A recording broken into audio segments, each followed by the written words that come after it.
Em nome do Pai, do Filho e do Espírito Santo. Amém.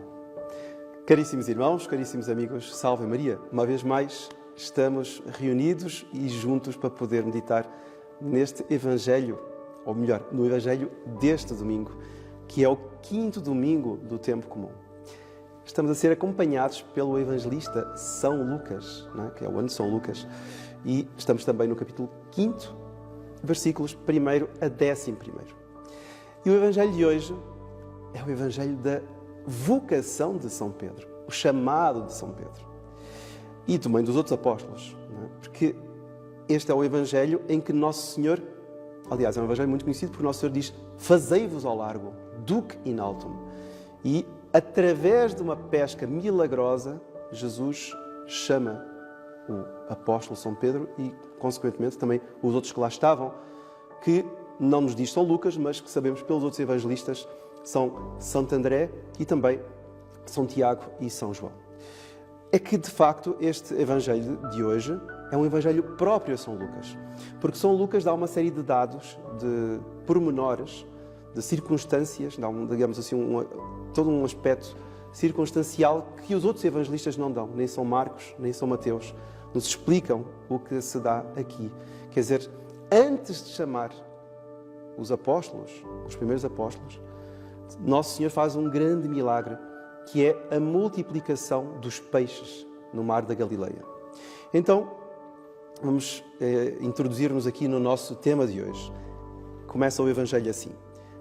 Naquele tempo, estava a multidão aglomerada em volta de Jesus para ouvir a palavra de Deus. Ele encontrava-se na margem do lago de Genezaré e Jesus viu 2 barcos estacionados no lago. Estavam 2 barcos à beira-mar. Os pescadores tinham deixado os barcos e estavam a lavar as redes. Quem eram os pescadores? Jesus subiu para um barco que era de Simão. Simão, São Pedro. Ele não tinha ainda o nome de Pedro, mas era Simão Pedro. E pediu-lhe que se afastasse um pouco da terra. Depois sentou-se e do barco pôs a ensinar a multidão. Então, Nosso Senhor, de manhã cedo, após a pesca, que foi noturna, Nosso Senhor, então, aparece, começa a ensinar as multidões e, no meio da pregação, sobe no barco de São Pedro e pede que se afaste, que afastem um pouco o barco da margem, para ele ter um pouco mais, assim, um cadre, assim, uma visão de conjunto da população, daquela multidão que está diante de si. E é muito bonito porque certamente a multidão formava um anfiteatro, porque Nosso Senhor falava da barca, tinha uma espécie de um palco, que era a própria barca, e depois a praia, que certamente subiria do mar até à vegetação, a praia seria um anfiteatro recheado de almas, recheado de pessoas. Bom, quando acabou de falar, disse Jesus a Simão: faste ao largo, duc in altum, como disse há pouco, lançai as redes para a pesca. Agora que veio a dúvida, digamos a perplexidade. Mestre, mas andámos na faina toda a noite e não apanhámos nada. Mas, já que o dizes, eu lançarei as redes. Então, aqui, São Pedro, que era um homem experimentado, era um homem com muita experiência de vida, já, sobretudo vida marítima. Ele era pescador. Quer dizer, a lógica daquela situação é assim: hoje o mar não está para peixe. Hoje não apanhamos nada. Os peixes que supostamente também dormem à noite, como nós deveríamos estar a dormir, e ficámos aqui a tentar apanhá-los, os peixes agora já acordaram, não é? Ou seja, o mar não está para peixe, e se algum deles pudesse até aparecer pelos mares aqui, vai ser muito mais difícil apanhá-lo, porque agora já está de dia, não se pesca durante o dia. Não é? Então, essa lógica, que é uma lógica, tem toda a sua coerência, não é?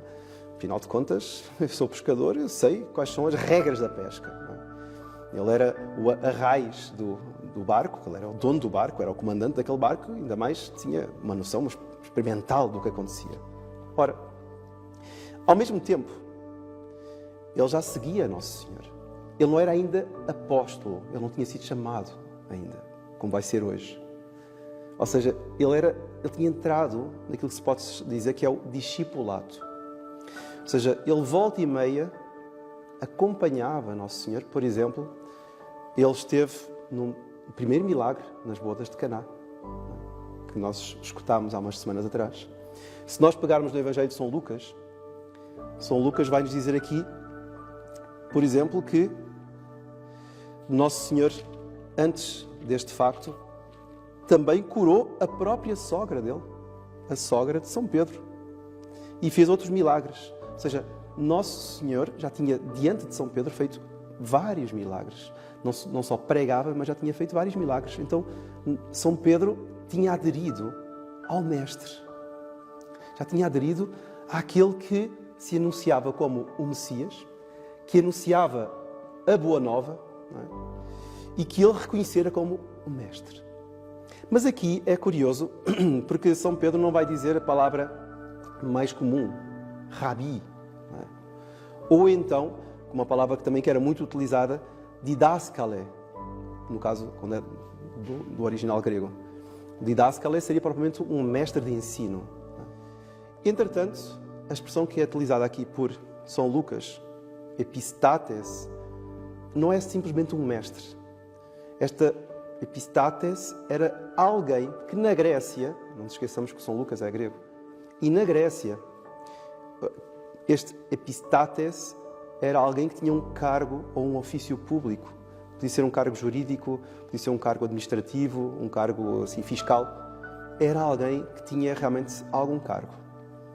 E Nosso Senhor, então, é chamado por este título, digamos.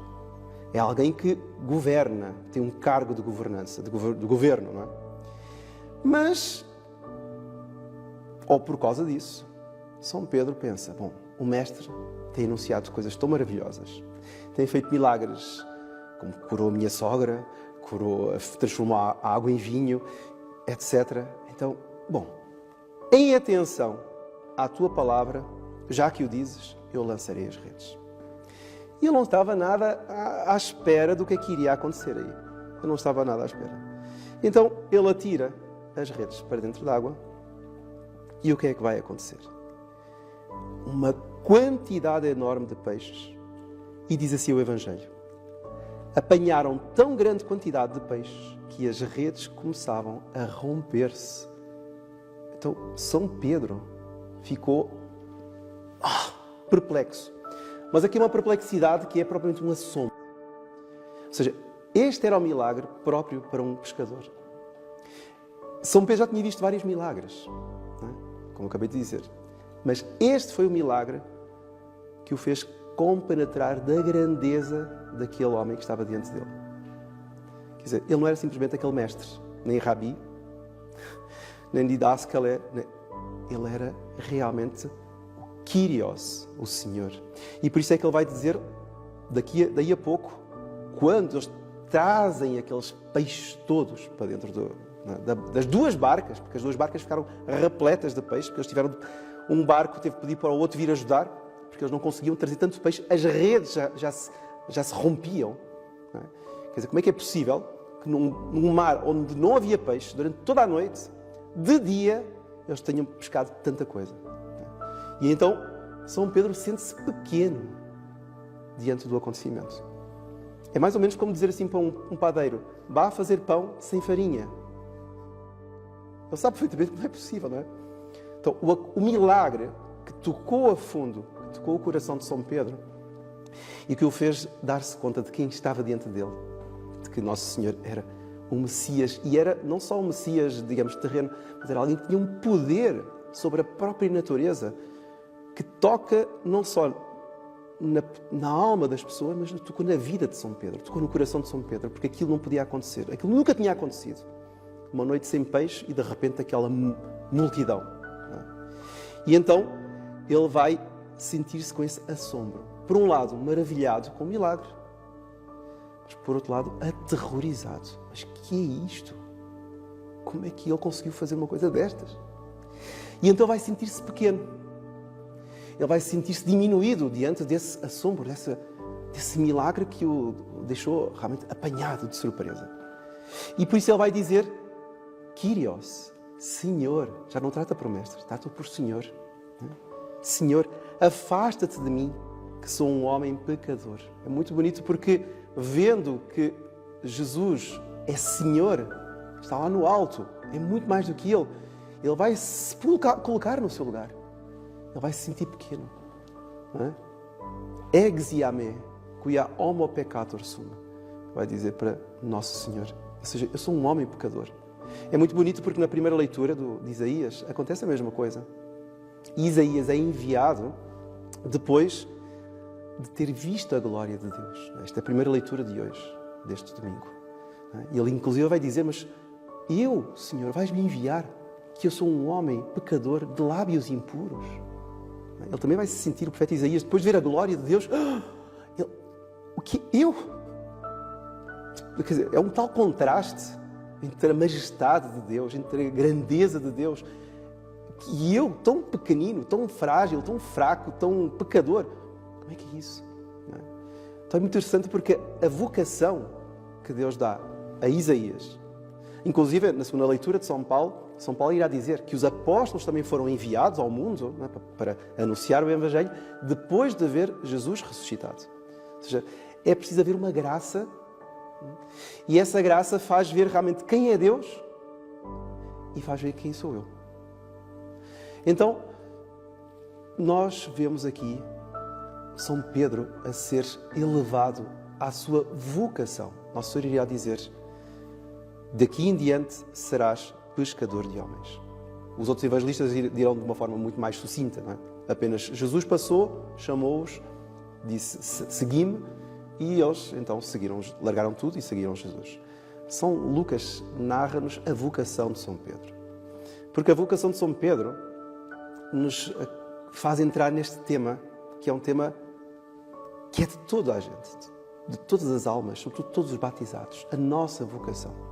E aqui, caríssimos irmãos, eu queria entrar numa área que me parece muito importante, porque nem todo o católico, nem todo o batizado se dá conta da sua vocação. O que é a vocação? Vocare, o que é isso? Vocatio, não é? Vocatio, não é? Chamado, não é? Vocare é chamar. Então, a vocação é o chamado. Ou seja, a vocação não é o mesmo que a profissão. A profissão é uma coisa. A profissão é aquilo que, pelas apetências naturais, não é? Pelas qualidades naturais, a pessoa se sente propensa a fazer. Pode ser médico, a pessoa pode ser até um sapateiro, pode ser um cozinheiro, pode ser um cientista. Hoje em dia até há profissões que pode ser um blogger, pode ser... Enfim, há muitas profissões, muitas, diversificadas profissões. Mas a profissão é uma coisa completamente diferente da vocação. Porque a vocação é aquela luz que a pessoa foi chamada a refletir de Deus. Alguém podia pensar, aliás, muitos pensam assim, mas seu padre, mas quando se fala em vocação, habitualmente pensa-se a vocação religiosa ou a vocação sacerdotal, etc. Quer dizer, nós temos a nossa vida, o nosso trabalho, a nossa profissão. Que vocação é essa? Não, temos uma vocação. Todo homem tem uma vocação.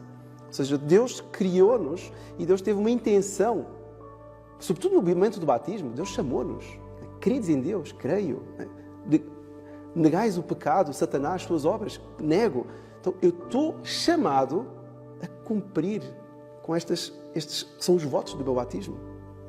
Não é? Eu estou chamado a alcançar o céu, cumprindo com a minha vocação. A minha vocação passa por amar, crer em Deus, não é? Crer na sua igreja e afastar-me do mal. Esta é a vocação de todo o batizado. E essa vocação depois entra em âmbitos concretos, mas é uma vocação de pai, a vocação de mãe. Claro que a pessoa vai ter a sua profissão, mas não vai dizer agora, mas eu não tenho vocação para ser pai. Claro que então, é óbvio que tem vocação para ser pai. A pessoa tem a vocação para se casar e dentro do casamento nasceram os filhos, então ela tem vocação para ser pai. Deus dará graças particulares, graças especiais, não é? Para ela poder cumprir com essa vocação. Então nós vemos que a vocação passa por um chamado que vem do alto.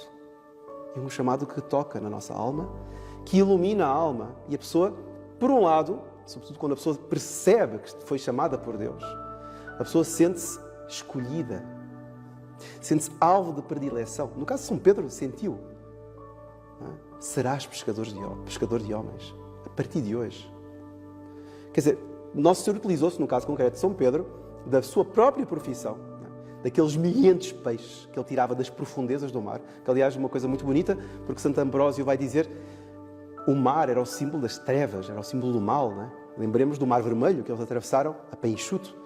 Ora, tirar peixes das trevas e trazê-los à luz, significa, segundo Santo Ambrósio diz, que as almas também, pela mão de São Pedro, pela barca da Igreja, serão tiradas das trevas e virão também para a luz, ou seja, para a graça de Deus e para a salvação eterna. Uma coisa um aspecto muito bonito que nos é dado por Santo Ambrósio. Mas Nosso Senhor utiliza-se desta imagem de São Pedro, que tira esta multidão de peixes das águas, para fazer ver que todos nós temos, de facto, realmente uma profissão. Todos nós temos a vocação, uma vocação de ser pai, de ser mãe ou de ser avó, enfim. Inclusive vai crescendo ao longo da vida. Mas dentro deste âmbito, que é um âmbito meramente prático, nós temos uma vocação, porque Deus nos dá luz, sobretudo através do batismo, dá-nos luz para saber dar luz aos outros, para orientar os outros, para trazer os outros das trevas para a sua luz admirável. Esta é a vocação. Porque com isto, caríssimos irmãos, eu estarei a cumprir com a minha finalidade, estarei a salvar as almas dos outros e estarei a conquistar o meu lugar no céu. A vocação de São Pedro não é uma vocação alheia à nossa vocação. Nós estamos na barca de São Pedro, nós estamos na igreja, nós somos batizados, graças a Deus. Nós também temos uma vocação. E não há, digamos, coisa mais bela do que a pessoa sentir-se amada por Deus, sentir a sua própria vocação, sentir o seu chamado. Eu conheço quantidade de famílias, quantidade de pessoas que sentem o chamado por Deus. Eles são pais, são avós, têm profissões liberais, têm profissões as mais variadas possíveis, mas sentem que Deus as chamou para mais alguma coisa. Não é simplesmente estar ali a palmilhar diariamente ali dentro de casa, trabalho. Quer dizer, sabem que foram chamadas para algo mais alto. Sabem a formação que têm de dar aos seus filhos, sabem o ensino que têm de estar sempre em dia para poder defender-se a si mesmo, defender os interesses da igreja, defender os interesses da própria casa. Quer dizer, isso é sentir-se chamado a defender os interesses de Deus e a propagar a mensagem que Deus, por aquela boca, não é, quer que seja propagada. Isto é a vocação, caríssimos irmãos. Então, nós vamos pedir hoje para que Deus Nosso Senhor nos faça sentir no fundo da alma, se eu não sei qual é propriamente a minha vocação, não é? Ou se a minha vocação está meio truncada, está meio perdida, porque eu andei por aqui, andei por ali, que Deus Nosso Senhor me faça sentir no fundo da minha alma, por um lado, a sua predileção. Ele ama-me de um amor todo especial. Não é? Evidentemente que isto é uma graça, como São Pedro recebeu a graça, recebeu um flash, uma graça de assombro, Kyrie, ou seja, ele percebeu que estava diante do próprio Senhor. É isso que nós devemos pedir, Senhor. Será que eu, enquanto chamado a uma vocação, enquanto batizado, não serei chamado também a pescar almas? Claro que sim. Porque todos aqueles que estão ao meu redor, todos aqueles com os quais eu contacto, eu troco uma conversa, todos esses, de alguma forma, entram dentro da minha vocação. Eu sou chamado a fazer o bem, a chamá-los, a trazê-los para a luz de Deus. Então vamos pedir a Nossa Senhora que neste domingo do Duque in altum, fazei-vos ao largo, que eu também possa fazer ao largo, ou seja, possa a cada momento, a cada instante, em cada ocasião, não perder a oportunidade de trazer as almas à luz, ou seja, de cumprir com a minha vocação. Que a bênção de Deus Todo-Poderoso, Pai, Filho e Espírito Santo, desça sobre vós e permaneça para sempre. Amém. Louvado seja Nosso Senhor Jesus Cristo.